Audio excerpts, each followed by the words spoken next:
How do I become the best version of me? Raised by certain degrees, they say I'm blurting disease, cause I spit anti-establishment. This is battleship, I'm calling your number and letter, and I only do it to make you better.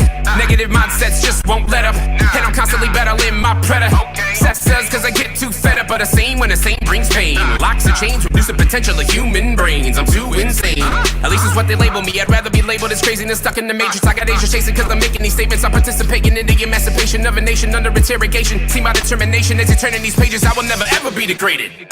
They want me to dumb it down and say the industry ain't ready for too pure of a sound, for too pure of a heart, for too much empathy. I will give it all till I empty me. This is my manifest destiny. Preferably dropping bombs over melodies. You feel it heavily, you're telling me. But it brings a resistance. Please don't miss this. Consequence vicious. We need to destroy the traumas. Go back and heal for a better tomorrow. Face the pain that you want to avoid. Stick out your chest and raise up your voice. I will not bend, I will not break. Stand in my place and I won't be swayed. Mark my words, lives will be saved. And even after I die, my legacy will remain.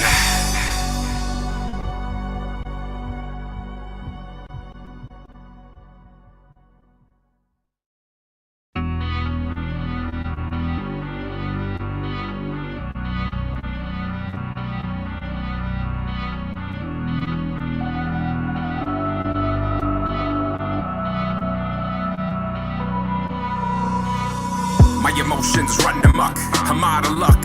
What the flying flip is going on? I say I'm a king, but I'm showing porn. My logic feels intoxicated. No love left cause my heart's been raided. Feeling jaded, want me medicated. Feeling like a fish cause I'm hooked and baited. And I can't find peace. I become my own worst enemy. Sipping Hennessy, feeling dead in me. If my pain were a woman, gotta let her free. But she's holding on with a grip of death. The pain gets worse with every breath. I just wanna keep you in the dark so low. You feel it in your soul. Never see the light of day. You say, yeah, I think I'm going crazy, crazy, crazy, crazy, crazy. I think I'm going crazy, crazy, crazy, crazy, crazy. I think I'm going crazy, crazy, crazy, crazy, crazy. I think I'm going crazy, crazy, crazy, crazy, crazy. I don't like who I become. What have I done? I'm going numb, ain't having fun. I think I'm going crazy, crazy, crazy, crazy, crazy. I think I'm going crazy, crazy, crazy, crazy, crazy, crazy, crazy, crazy. Crazy is as crazy does. I catch myself trying to flirt with Lady Luck, but she just curves me. I'm worried, vision's blurry, feeling like death's coming early. You never get rid of me, even when you say that you're getting sick of me. Painted so vividly, making you sickening, feeling with misery, burning like Listerine. I spit on your grave, I'm taking control until you misbehave. The pain comes in waves, today I'm a slave. A trophy to gain, I'll put you on display. And laugh at your misfortune, laughing at your tears pouring, laughing at attempts of ignoring. Pieces foreign, the more you fight, the more you let me more in. This can't be life. The doc help me out, I can no longer fight. I'm crying uncontrollably, I need a hold of me. What's life supposed to be? And I'm feeling suicidal. All my rivals got me quitting on survival. My heart needs to mend. I don't wanna kill myself, just want the pain to end. But it feels like an uphill battle. I see your misery with a broken paddle. I've journaled, have addictions. There's a hole in me cause something's missing. I'm in prison, in my mind. Gotta hear what's been left behind. EMDR, whatever it takes. If I don't see change, I swear I'm gonna break. I just wanna keep you in the dark so low. You feel it in your soul. Never see the light of day. You say, yeah, I think I'm going crazy, crazy, crazy, crazy, crazy. I think I'm going crazy, crazy, crazy, crazy, crazy. I think I'm going crazy, crazy, crazy, crazy, crazy. I think I'm going crazy, crazy, crazy, crazy, crazy. I don't like who I become. What have I done? I'm going numb, ain't having fun. I think I'm going crazy, crazy, crazy, crazy, crazy. I think I'm going crazy, crazy, crazy, crazy, crazy, crazy, crazy, crazy. Keep hope alive. Keep hope alive. Keep hope alive. Keep hope alive. Keep hope alive. Keep hope alive. Keep hope alive. Keep hope alive.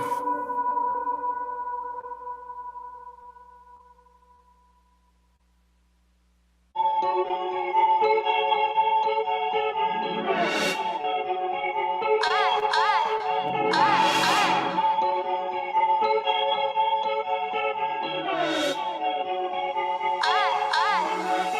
you do my work, working hard to achieve my dreams, it's harder than it seems. Watch you do my work, sky's the limit, gotta hit it till you fit it, revel in it. Watch you do my work, hungry for change to have my name known, cause I say so while the days go. Watch you do my work, cause I stand for a purpose. Watch you work this, cause I'm working. Watch you do my work, watch you working harder than it ever did. Fitting for the heart of people that feeling irrelevant. Fitting for the hell of it, embracing all the elements. Music, chemical content that'll challenge your intelligence. This ain't for the faint to the heart. Mature folks thinking that I'm way too smart. Too mature for my age, wanna put me in the grave, but no need a safe face, cause I'm running my race. Running my race, even overweight, but you see me overweight, cause I'm stealing off your plate. And I'm feeling so great, even though I make mistakes. Do whatever it takes to make winning the Mason race. But you would never bury me, talking bad about the man is like heresy. On fire like kerosene, apparently my words are like therapy. Watch you do my work, working hard to achieve my dreams, it's harder than it seems. Watch you do my work, sky's the limit, gotta hit it till you fit it, revel in it. Watch you do my work, hungry for change to have my name known, cause I say so while the days go. Watch you do my work, cause I stand for a purpose. Watch you work this, cause I'm working. Watch you do my work. I don't look like a rapper, what they look like, what they sound like, why they sound bite. I'm too busy cruising in my lane, I don't need to buy fame, and this is why I came to put in work in the hearts of man. There's nothing harder than I like a martyr can. Watch you do my work, watch you do it well. Been through hell and I'm telling a story that's so compelling. It's got me screaming and yelling, negativism repelling, and ain't no dreams I'm selling, cause I guess I know I'm rebelling. I work hard, you can tell, full of heart, raising hell, cause you're gonna see me rock the scene like prophecy on a lock and key. It's gotta be something to write home about, cause I work with pride, I got a fire inside. Watch you do my work, working hard to achieve my dreams, it's harder than it seems.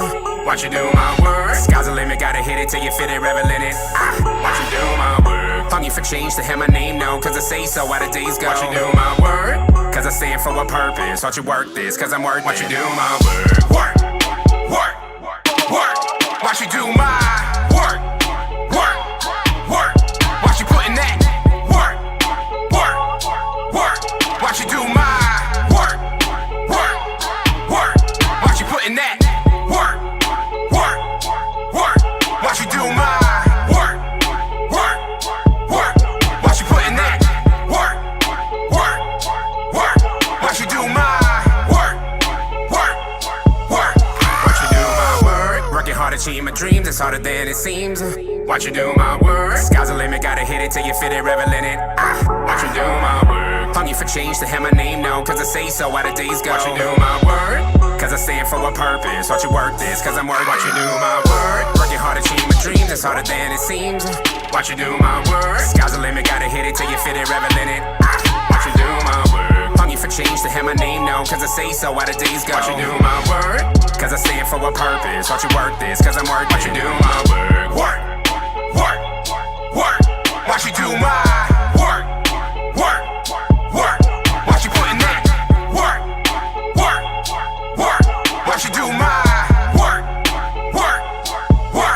watch you putting that.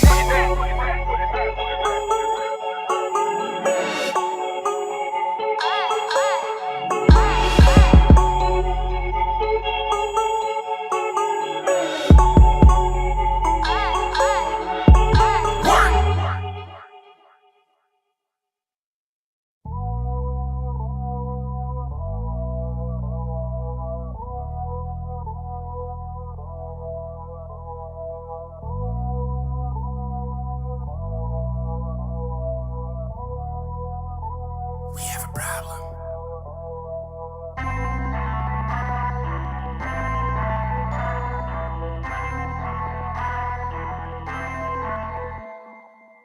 Uh-oh, there's a problem in the industry. You probably didn't think too many people would be into me. You want carbon copies? Well, I'm sorry to disappoint. It's a breaking point. Words so absurd that I'm breaking joints. Who's this brother in a suit jacket think he is? Don't he know that rappers ain't taking this serious? It's all about making hits, lyrics set aside, humility.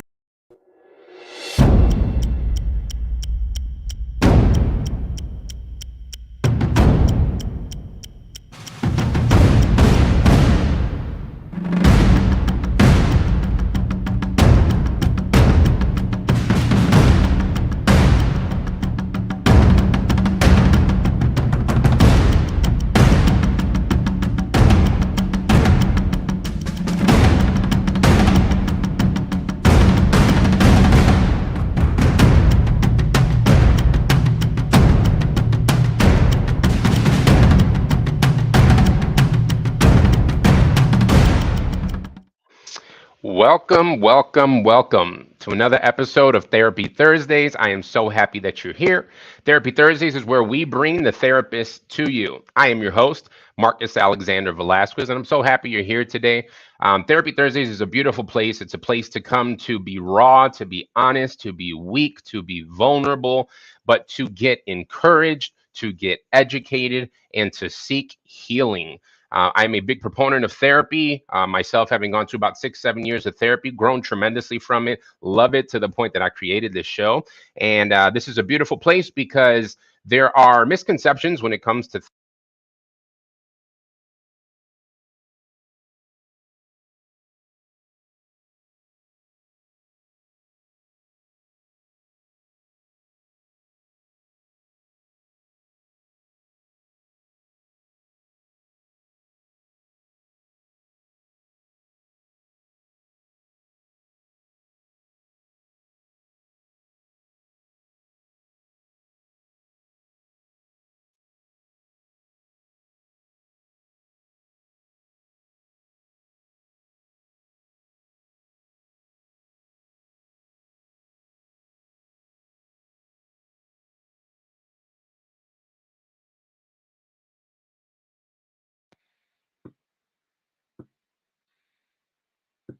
All right, let's try this again. Apparently, you couldn't hear me.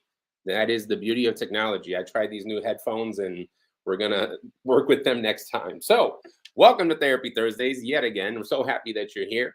Therapy Thursdays is where we bring the therapist to you. I am your host, Marcus Alexander Velasquez, and I'm very happy that you're here with us.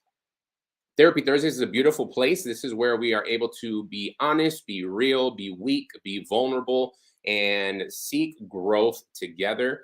This is a place where you're able to hear from real licensed therapists that do this on a daily basis, that have years and years of wisdom, of training, of experience.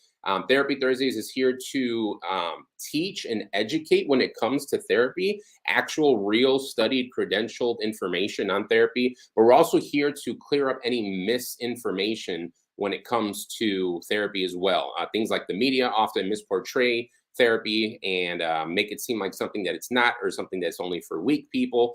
And it's nothing like that whatsoever. So my goal with this platform is that people can become educated. We can talk about real life, real mental health issues. Mental health is a big topic and a popular topic nowadays, but we want to make sure we're receiving the right information. We want to make sure we're receiving credible information. And that's exactly what this platform is for. So today, we are talking about a very serious and sensitive topic. We've talked about this topic before. Today, we'll be discussing the topic of suicide. Suicidal thoughts, suicidal ideations. And the reason we're doing a second episode on this topic is because our guest therapist today is unfortunately, suicide has hit close to home with her. She lost her son in 2020 to suicide. And I know she will tell you so much more about her story. But, you know, this topic for sure is going to be more on the sensitive side. Obviously, we're going to do our best to bring hope and light to the situation, but it's very real. You may have heard about suicide. You may not have known anybody personally affected by suicide, but you're going to hear directly from someone who's affected by suicide here today. So I want to go through our disclaimer before I bring our guest on. This show is for informational purposes only. You are completely responsible for what you do with the information presented, and myself and all of our guests cannot be held liable for any misuse or misunderstanding of the information presented. Please always consult a trained mental health professional before making any decisions regarding treatment of yourself and others. So, as always, one of the beautiful things about this show is we have a live Q&A portion. So if you're joining us on YouTube Live, please take advantage of the live chat option. Please type in your comments, questions. We would love to answer them. We would love to respond to all your comments. While you're here in the video, please like the video, please comment, please share, please subscribe to the channel. But let's get into it. I'm going to bring on our wonderful guests, and we are going to get to today's topic. So we are going to bring on Rafia Maxey. Please help me welcome her to the show. Hello. Hello, Marcus. How are you? Oh, I can't hear you. You can't hear me? Let's try again. Test mic check 1 2 1 2. Mic check 1 2. Can you hear me? Yes, I can. Oh, but I can't hear you. Man, today's the day of technology stuff, of technology issues. Yeah. Are your headphones muted? Maybe. No, no mute. No. Mute. How about now? The host has to unmute your mic. It says. Still can't hear you. I wonder if that's me. Well, maybe if I take off. No. Still don't hear you. That's weird. Test mic check 1 2 1 2. Nope, you are muted. It says that your mic isn't connected. Is this better? Can anyone in the audience hear either myself or our guest? Please type in the chat. Nikki Bowden, looks like you're commenting. Can you let us know who you hear? Mic check 1 2. No. Can you hear me and our guest, or just the guest? Or just me? I can hear you. Oh, you can hear both, so I can't hear. That's the problem. All right. Let me see one thing real quick. Forgive me, guys, for the delay.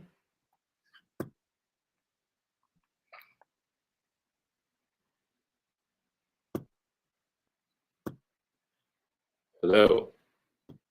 Hello. There we go. Now I can hear you. Okay, my mistake. Well, thank you for being here. Sorry for the delay.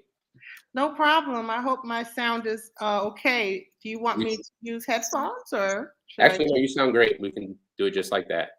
Okay. How are you this evening? I'm doing well. I'm doing Great. well. Thank you so much for the invitation to be with you and the audience. This is a real honor, and I'm very humbled. Awesome. Well, we're happy to have you here. Yeah, I've been looking forward to this talk ever since we got introduced. Even our first phone call was a beautiful phone call, and I was excited because I knew that we were going to have, at least some type of collaboration in the future. This is our first one, but I know it won't be our last one. So very happy that you're here. Thank you for not only being here, but being willing to share your story. I can't even imagine what you've been through and what it's like to share that story and to have to relive that event every time you share the story. So thank you for being vulnerable. You are a leader in that area because other people have real difficulty sharing their hard times and being vulnerable. So thank you for stepping up and leading by example. I appreciate it. Oh, thank you. You are correct. It is a challenge, and I look forward to the conversation. Absolutely. Yeah. Yeah. So can you do us a favor? Can you give us a short introduction about yourself? How long have you been in practice? Do you specialize in any certain specialties or focuses? And then my favorite question is, what got you interested in therapy in the first place and becoming a therapist? Good questions. Thanks. Well, my name is Rafia Maxey. For the most part, most people may call me by my last name, which is Maxey, and first name Rafia. But I've been a licensed clinical social worker for the gust of 22 years. I graduated from Southern University in Baton Rouge, Louisiana with my BSW, and then my master's at Southern University at New Orleans in 2000. So essentially, I think social work really called me. I remember taking a course, and it was an elective, and just really diving into what the whole premise of social services and social work was. And I remember, just recently how I was in childhood, that I always liked to be a person of service. My brother and I would play this game called Restaurant, and I would always like to be the waitress versus the actual, patron. So it was embedded in me to be part of this kind of field. My specialty, since this time and moving forward, it's always been client-centered, but essentially with trauma, grief, depression, working with persons who've been exposed to, parental kind of issues and really wanting to build on their ability to have good boundaries, is what I've been really invested in and worked in. Um, I am EMDR, a lover, CBT, and then also, of course, my passion since the loss of my son has been about suicide prevention, pre and post, Mm. and working with persons who have had, several concerns as it relates to those ideations and so forth. So, Gotcha. Thank you for sharing your story. Let's start off on the positive note. Tell us a little bit about your son and any highlights you'd like to tell us about him. my son's name was Jamal Clay. He was born September 30th, 2000, in a hospital in New Orleans, Louisiana. Mm. It was the best day of my life. I remember crying and laughing at the same time. That experience is something, if you've never had it, doing it. One, because I was so elated, and secondly, I was so happy. And since that time, he was my hipster. He was my right hand. Mm. And definitely, if he was not my son, I always tell people I would have loved him just the same. Mm. Um, Jamal was one of the children that, when you meet him, you instantly fall in love because he was very centered in friendships. He was quiet, at the same time, personable. But he experienced an episode of bullying Mm. in sixth grade. And I think that was the cornerstone to us understanding, a little bit about depression and what that does to a child when they're exposed to such harsh treatment from their peers. And of course, we went through several episodes of trying to figure out as a family what to do to empower not only this not to happen again, but also to look at what we can do to help him and his self-esteem behind it. Mm. I really thought that chapter was over. Mm. But 7 years later, because the first attempt was when he was at sixth grade, Oh. and he was 12 years old. Just 7 years later, he had a successful attempt on May 27, 2000. Mm. And he completed suicide here in my home by hanging himself. It was the worst day of my life. And since that time, I've determined myself to be about taking my pain and putting it into purpose, really trying to reach out and talk more and break this stigma, silence the shame, as it relates to how we feel and what we do when we feel certain ways. Because I don't know anybody in this world who hasn't said, I'm tired, I don't want to do this anymore, this ain't fair, life ain't this, why does keep happening to me? Mm. We've all experienced that. So normalizing it has been my passion, because of course I'll show, my understanding of things is that I didn't want to be part of this club, but now that I'm part of it, I'm learning how others, when I used to be on the other side of the fence, feel Mm. about it and what we need to do. Yeah. Well, thank you for sharing that. So I'm curious, was the bullying in a one-time event or was it an ongoing thing? It was an ongoing thing. And my son was the type of child who was brought up to kind of know the facts of life. For example, we always said, be kind to people, make sure you never hit a girl, always be respectful. So he took those things and holded them to heart. And so when things would happen in the school where somebody would push him or talk about his body decor or something that might have hurt him that we're just now kind of exploring, he didn't know how to vocalize, and then the resources and supports weren't really gravitated to help. So those instances were several, and it came to the cornerstone after a 6th grade camping trip and picking him up and him being so distraught behind the whole weekend and what they did to him that I immediately went to the school to try to intervene and dropped him off. And when I was dropped him off, he was in the process of trying to harm himself.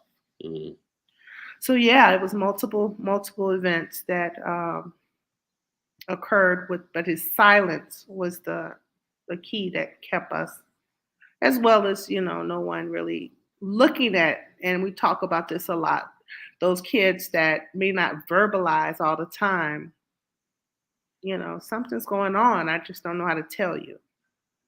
Yeah.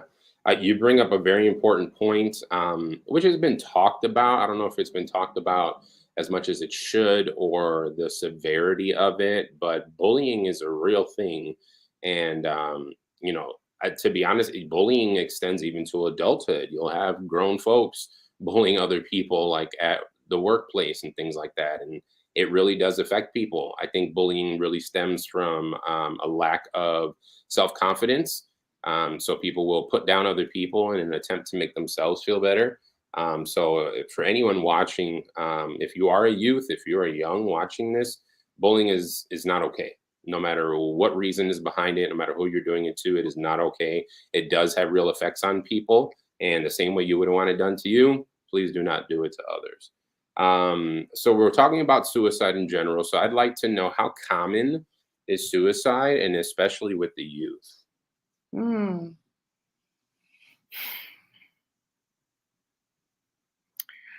I think it's as common as them making a decision about what they wear that day. I think it's as common as a failed grade. I think it's as common as thinking about meeting expectations and not knowing how to meet them.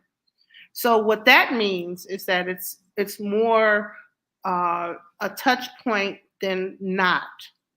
And I say that because with what we've experienced in the last 10 years and what we've seen statistically is that from 2000 to 2020, 2000 to 2020, there has been an enormous rise in the number of suicides or persons being hospitalized for suicide ideation. And it comes with the factors of knowing that there have been very desperate times, very desperate people. We've been very sheltered, not understanding what's going on with our lives and the pandemic, and people are freaking out about what to do and who's to be at your house or who's to be where. And you're in this state of, okay, how do I fit into this? If this is the new norm, I don't like it. So with youth, they are very, one-sided. They can't see outside of the gray. It's either black or the white. So a lot of times when you see your youth and they are, despondent, or they're always on the phone, there's always a show that they have to be on, or they're laying in the bed way, way, way, way too much. It's because this thought process, this recorder in their head is going on about a lot of things that they're trying to process. And one of the things is, how do I get out of this feeling? And then it goes into a deeper and then a deeper and then a deeper level.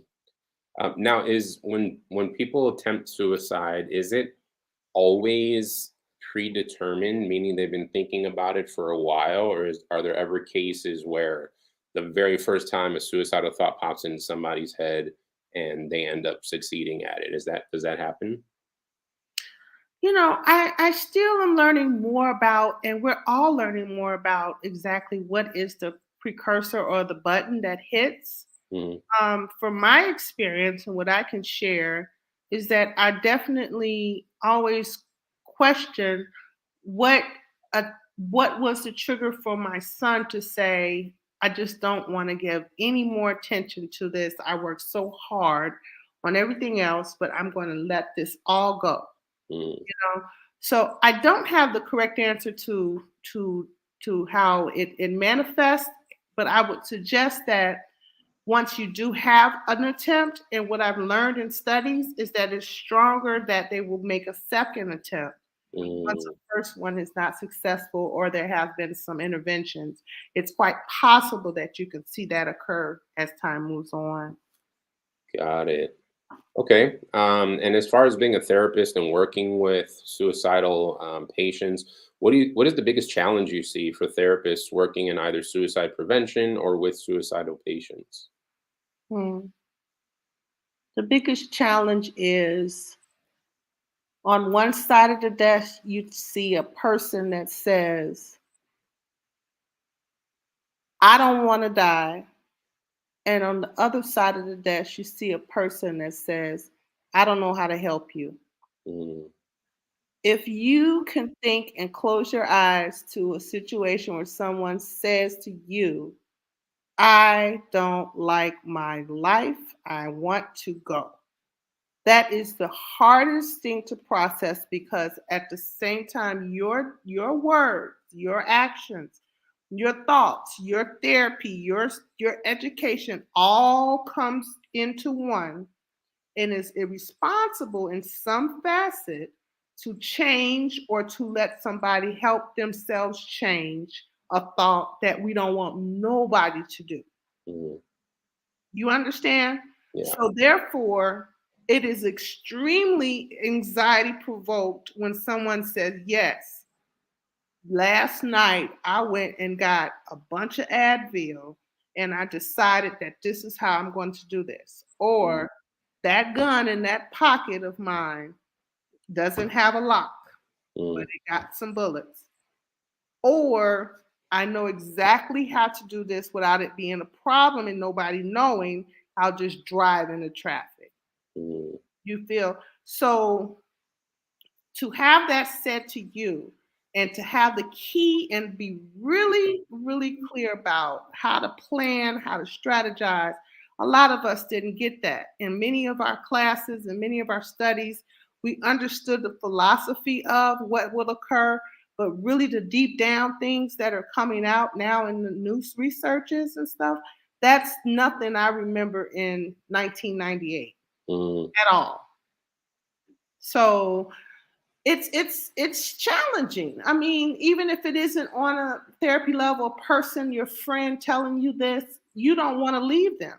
You Mm. don't want them to go anywhere. You want to be by their side because you just got a little inkling that if you go somewhere, something could do like this. Mm. That is a common feeling.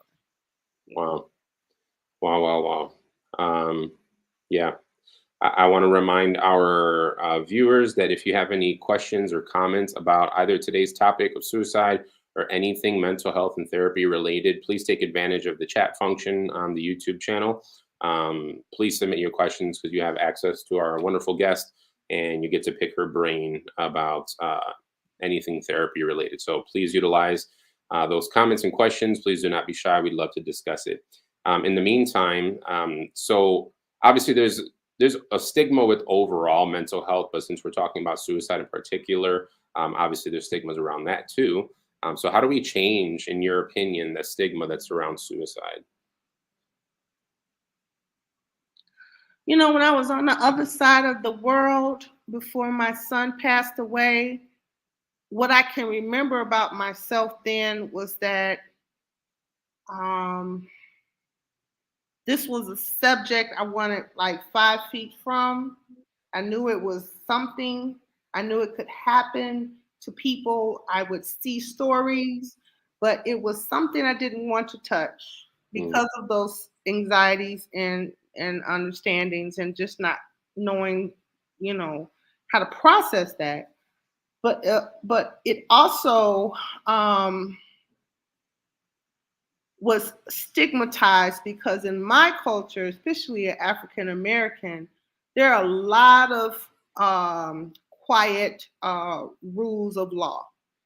One of them is that happens in your house stays in your house, Mm, that we very much rely on our Lord and Savior, which I am totally, totally grateful for, or to look at it where you're not looking at it the right way, get over it, build the bridge, mm, right? So the stigma is so hard and embedded in you that when you do have these, you only feel like you're out of sorts because it's always been picturized and, stabled as a white man's, in my opinion, from what I remember, problem. There mm, would be many instances where I would see very rich people on television who got caught up in laws and, getting ready to go to jail, and then something would happen and they harm themselves. mm, That's how I grew up understanding suicide. But at the same time, how do we challenge the stigma? We understand that this is something that we all have felt. Like I said before, I have many days now and before where I was like, I worked so hard. This is so unfair that this is happening. I don't like the outcome of this. I don't like the projection of that.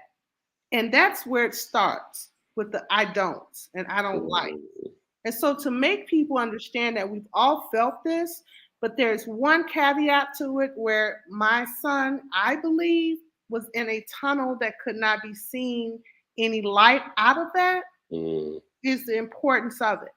So to say to yourself, you've had a hard day, or you use an emoji or something, that's where we can make it all like universal. We all have had those thoughts of like, shut it down. mm. I can say, if that's a word to say. Yeah. So to come and talk like that, yeah. Yeah, I think it's a good distinction to know. We can have judgments about certain people that struggle through certain things or have certain experiences or perspectives that we don't. So therefore, we lack the empathy in that situation. So we might cast judgment about certain people because they struggle with certain things that we don't. I say that because for those who never struggled with suicidal thoughts, they may have certain assumptions about those who do struggle with suicidal thoughts, that they're weak or they don't know how to handle it. Like you said, just get over it, build a bridge. I want to bring a different perspective. And I've said this before, that for some people, they don't necessarily want to kill themselves, but they want to escape the pain. Mhm. And suicide feels like it's the only answer. So in reality, for some, that choice is made because they want to escape the pain. They want to stop feeling the pain, and they know no other avenue to do that. So I just want to throw that out there because I know certain assumptions can be made about suicidal people, and I want to make sure we're not doing that here. Oh. So I've heard of the term post-intervention, but can you let us know what is post-intervention? Post intervention. It is truly my second job right now. Um, if I could rewind the clock and remind everyone that, of course, I'm a social worker, but when I come home, I'm a mother, Mm, and that experience I went through that day was beyond describable. Mainly because I lost a sense of the steps of 1, 2, 3, 4. Because in actuality, I don't think that we talk a lot about what happens in the event that this does happen, mm, right? We do a lot of prevention. So either way, what I experienced was, of course, a lot of trying to figure things out myself. mm. I had to go through Google, of all things, to just Wow. ask. I typed suicide, I typed therapy, I typed help me, because I knew I needed something. I just didn't know. Like, Yeah. what's a corner? Where is that? Uh, uh, Funeral home. How does he get the questions, Yeah.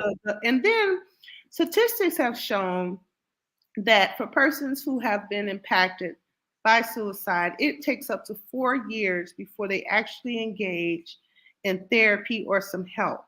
Wow. So because I was not going to go that route, and I knew that I needed to, despite the pain of what it was. I meet families who truly and honestly have been impacted and just don't engage because they don't know, they're just in a stuck still. So post intervention is this. It's getting to a family. It's actually being that support right then and there, letting them know what the next steps can be.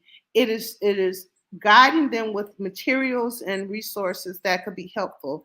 It's staying in touch so that during the times when they have all the people and all the camaraderie coming on, that they understand how this grief cycle and these steps are going to go, that kind of thing. And then it's also being a support network for them once this whole, episode starts to really manifest in them. Because in the first week of something, I was deaf. I could not, I couldn't hear. I could see people's mouths, but it was like I could not hear you because I was just in too much shock. So yeah, post intervention is pre-intervention, and what I'm really advocating for, and hopefully in Illinois we can do more better, just like some other states that are doing some great work. Yeah, it's interesting that you said that because I actually lost my mother 2 years ago due to COVID. And one of the first things I recognized is that the world felt quieter. And it's a weird, really weird feeling. I can't fully describe it. But yeah, the world felt quieter. It was really interesting. Yeah. We have a comment from YouTube that I'm going to throw on the screen. AM says, yes, I think it's important for people to know it's okay to talk to your therapist about suicidal thoughts. Yes, so much. Thank you so much for that comment.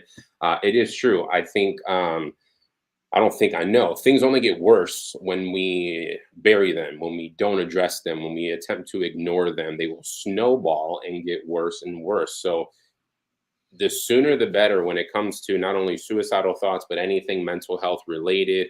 Get it out. Find yourself a therapist that is familiar with what you're going through, knows you as a person, knows people that come from your background, whatever your background may be. But please reach out to a professional. And talking to friends and family, always great, but that in itself is not therapy. I always want to clarify that. Talking to your friends, talking to a pastor, that is not therapy. You want to go to a trained professional that knows the ins and outs of the human mind, that knows experiences, that knows traumas, and that can help walk you through the healing process. So please, please, please be open and vulnerable with the right people. You can't be open and vulnerable to everybody because some people will take advantage of it, but find someone who's worthy of your trust and your vulnerability, and please be open with them because you don't have to suffer in silence. And there are many remedies out there that can help you. And of course, we promote therapy at this show. So please, please, please find someone that that can help you. Thank you, AM, for your comment. We appreciate it. I thought about this just before we got on the show, especially because you talked about bullying with your son. And I know that there's been an increase in bullying with the increase in social media. So in your experience and studies, what is the role, or what role does social media play with all suicides, but I think in particular youth suicides?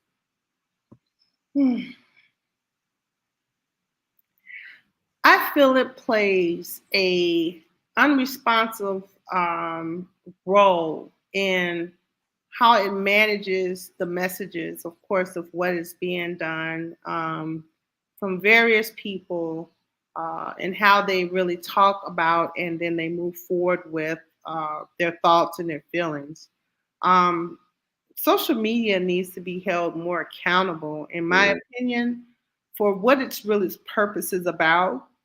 And I know there's been a lot of talk and legislation and looking at it, but from my lens, and especially during that COVID time, I think there were so many false images that youth were being looking at that they couldn't have a good discussion with a parent about because this person is so real to them, or they're very tangible, or they can understand and relate with them. And so they kind of model some of the feelings and things they do. They even started to, emulate some of their thoughts and how they dress. So it was like we were catching up to something that was going, 24 hours, 7 days a week, nonstop, nonstop, nonstop. Yeah. That's apparent when I say catching up. Yeah. Your Yeah. child and how they look one week versus how they talk another versus what they're interested in. And then you get a glimpse of, all of that and putting those pieces together. It makes sense after a while. Yeah. Yeah. Yeah. I will say that I'm definitely not on social media as much as I'm sure other people, especially youth. But I will say from what I've seen that there is a momentum shift with social media in regards to people acknowledging that what's being posted isn't the full truth. Like what comes to mind is like certain reels I've seen on like Instagram. They'll show like a perfect picture or perfect scenario that says Instagram post, and then right after it'll show reality, and then it's like an ugly scene or it's not as cool as it really looks like. So I'm glad I'm starting to see those trends that everything you see on social media isn't the full picture. And I think that's a great thing to see. And I, support more of that. That's fine. We can share the good, but let us not forget that that's not all that life has to offer. There's good, there's bad, there's ugly, there's ups and downs. But that's at the end of the day what life is. It is ups and downs, and it's appreciating the good times, and then it is enduring through the bad, knowing that they won't last forever. We have another YouTube comment also from AM. This person said, I thought I would be arrested for talking about suicidal thoughts, like the police would come to my door because my therapist said she would have to report. It wasn't until later that I learned it's okay. Awesome. Thank you so much for sharing that. Rafia, we have a clip here that you would like us to play. Can you please give us an introduction to what we're about to watch? Yes. So this small clip is a segment from the documentary We Cry Your Tears, the Jamal Clay story. And essentially, this was filmed and executive produced by myself and a team from Rockstar Productions. And essentially, what we did was we told Jamal's story as what we learned from this 30 to 60 days, I think, that production started. But this particular clip talks a little bit about what we thought was really an impact to what occurred to Jamal. And it gives a nice graphic and understanding from people who knew him really well. And I was going to ask that too, because I reviewed the clip earlier. There's a few people that are interviewed. Who are these people in relation to your son? So, of course, these are the village people. There are many, many more. But my mother, his grandmother, Gwendolyn Maxey Brown, my brother, Khalid Maxey, my fiance, William Cole, as well as his two best friends, Jeremiah Poindexter and Asia Lucas. And then, of course, his cousin, Cameron Bell, and his mentor, Dr. Janetta Miller, who was part of his top teens mentorship, and Ms. Valerie Poindexter, Jeremiah's mother. People knew him well. Okay, great. All right, we're gonna play that clip now. Really made him feel like the world was closing in. This is determined to be an unlawful assembly. You must disperse the area. Officers are being assaulted by members of your group. The Black Lives Matter movement and everything is put a big magnifying glass on, what the reality is for young black men.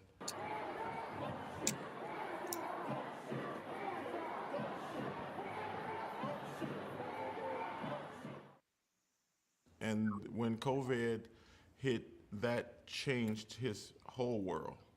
Because now adult folks, we all got paranoid, right? About the information that we were being given about social distancing and limiting the folks that were coming to your house or weren't, right? And so when those things kind of got put in place, all of these kids had to stay wherever they were. I really believe that being in a situation where he couldn't do those social things that made him happy, he was in a band, and they used to practice at my grandmother's house in the basement, and he had friends that, you know, he saw daily. Not being able to do those things, not being able to just have the freedom.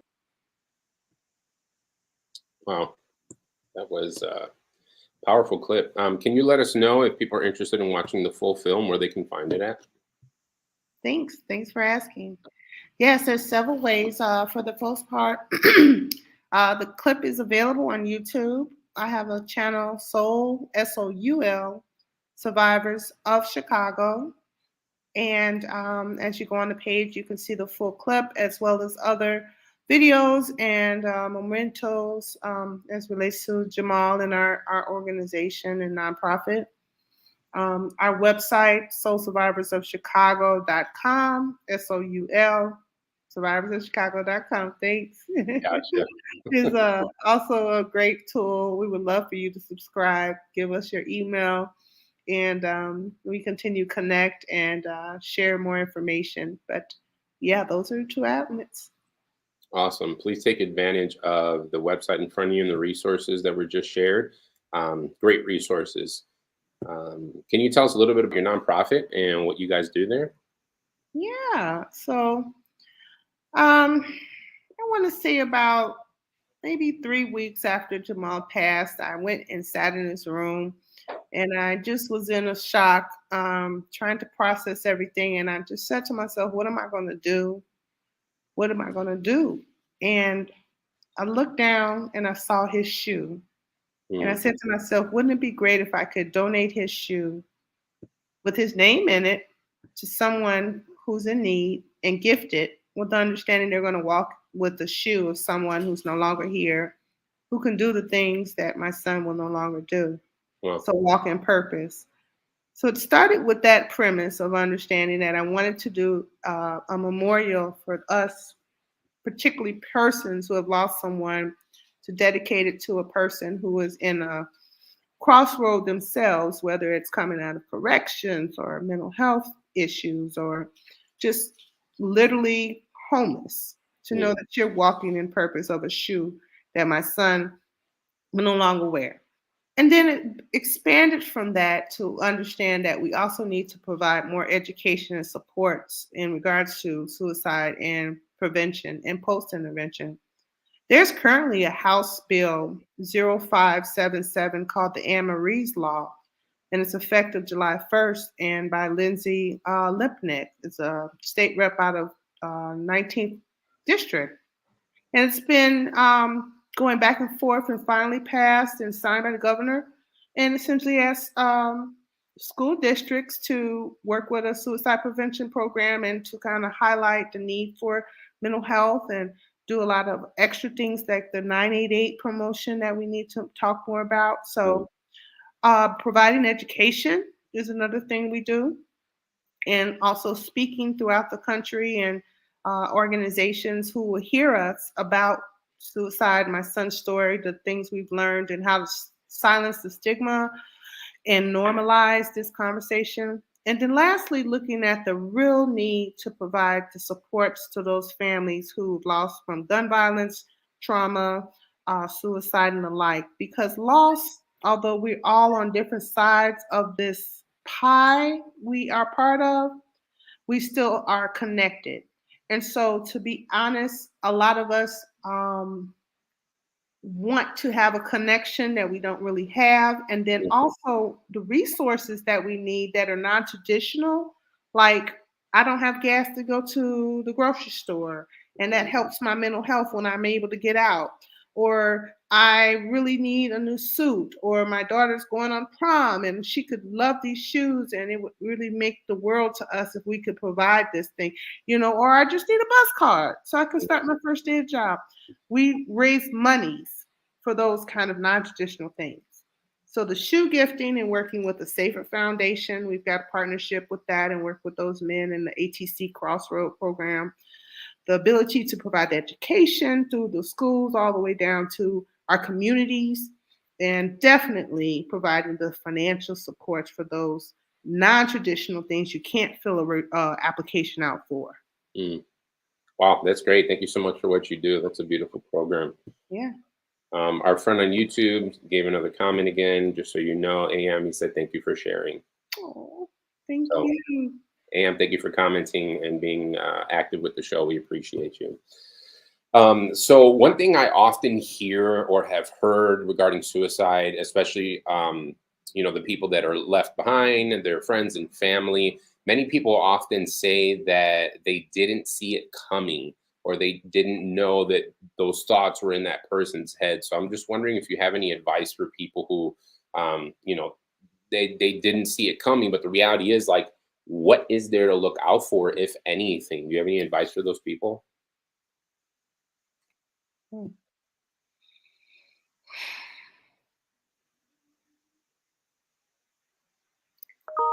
Yeah, that's a real emotional question. That's a hard one. I'll ask them this. When you get in a car and you put your seatbelt on, did you see someone coming to hit your car? Mm, When you get up for work and you look at your bank account, did you see someone actually provide a fraud to you and you're no longer with anything? There are things in life that we don't see coming. There are things in also life that we may feel a certain way, but don't want to connect with or don't have the ability to understand. So it's okay for you to know that, yes, we were never probably going to see it coming because the tunnel that that person was in, and my son, I believe, and this is only what I can believe because I didn't see it coming, mhm. is that it was too dark for him to even explain to someone it's here. Wow. Wow. Yeah. Thank you for that. We have a few more comments on YouTube. Motivation Medium says, beautiful nonprofit gifting shoes. Awesome. Thank you Oh, for your high comment. motivation. Nikki Bowden said, beautiful. Hi, Nikki. We have Miss King. She said, yes, there must be more education on suicide in the schools, especially in middle and high schools. The see something, say something should apply when kids have friends in this sad situation. Absolutely agree. Thank you for your comment. And then we have another one from Motivation Medium. They said, my grandfather died by suicide and I didn't see it coming. The seatbelt analogy is a good way to teach and raise awareness. So they appreciated your comment there. Awesome. Thank you guys so much for sharing. So the hope is that if someone is struggling with suicidal thoughts and ideations, that they will share that with someone. And so if they don't share it with a therapist and they just share it to common folk and people who are just friends or family members, I would like to know, how can we best support someone who's struggling and has admitted to suicidal thoughts and ideations?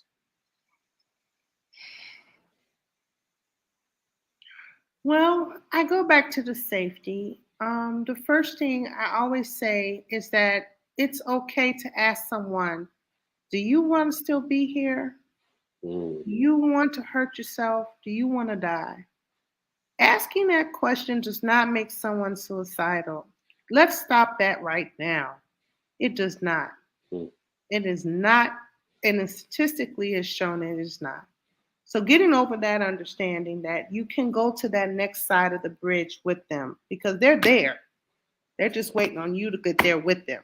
mm, The second thing about it is that what's the plan if they had one? What would you do if that was true? If that was something you wanted to feel, Michael Jordan, how would you do that? What would be the method?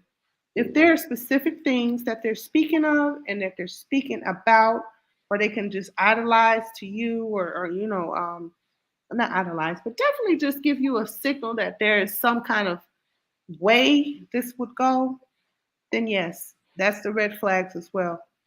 But supporting them is to me understanding that, hey, I've been there. mm, I've been there. I was there Tuesday at 2 o'clock when my tire was flat.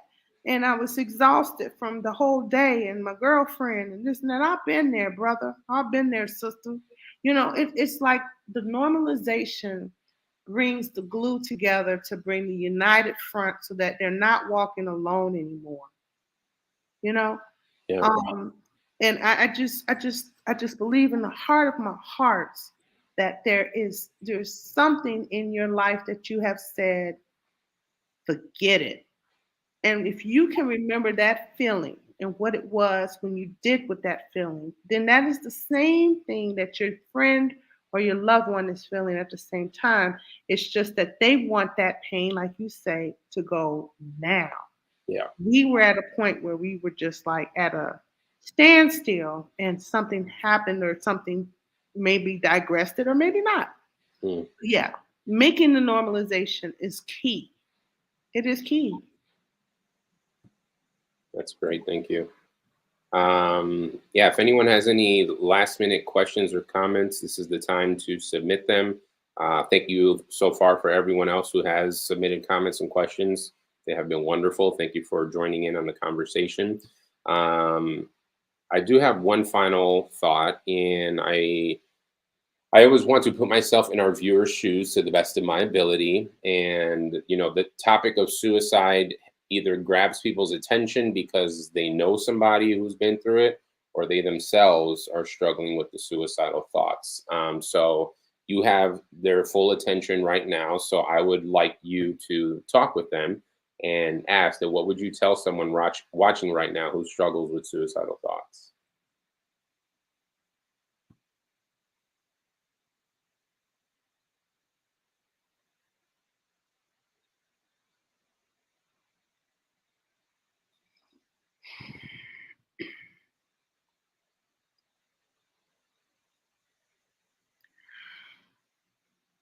I would say, remember my face. Mm. I would say, if you can implant my face right now, to look at it right now. And if you can't implant the one thing that made you happy in your life and implant that in your head right now,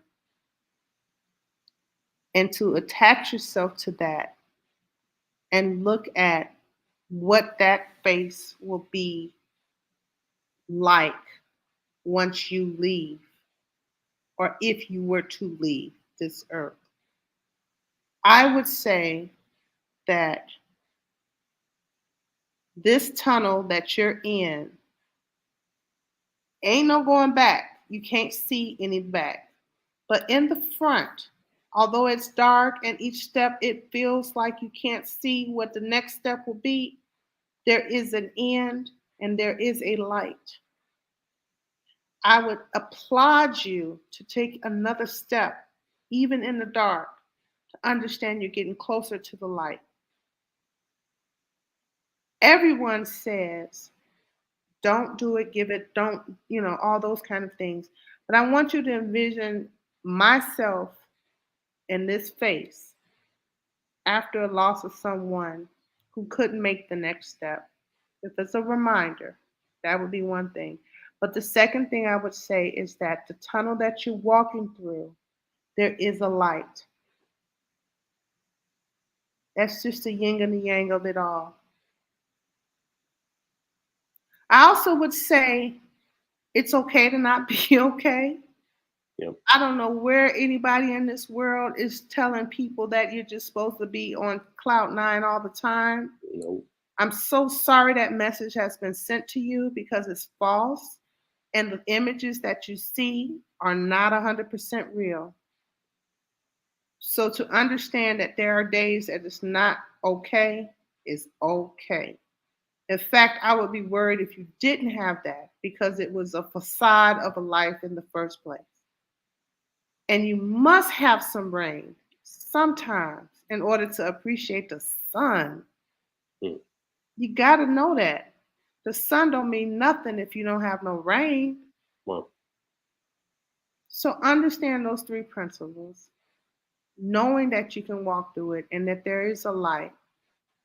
And then seek the supports. Seek the supports. yeah. Thank you so much for sharing. Whew, that was very heavy. We have a couple comments on YouTube. Nikki says, great information, so informative. Mm. Miss King says, you're very brave to share your story.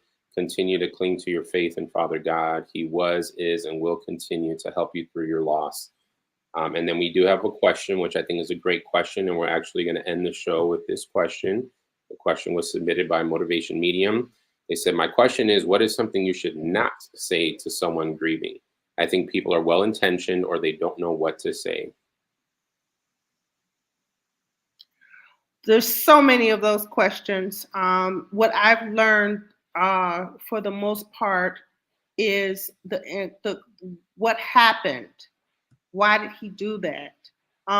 Those inquisitory questions that puts the blame or some kind of premise on it's a certain thing that happened with that is not acceptable at this time. The best thing somebody told me that I enjoy and that really touches my heart is that there are no words. Because yes, there are no words. If I was in your shoes and this was your child, I wouldn't have words for you. So I understand that part. And so that is the most strongest thing you can say to someone grieving. But to inquire about how many children they have, or, you know, sometimes even getting deep into they're in a better place. And, you know, it kind of touches a hard rock, because at the end of the day, this is a loss.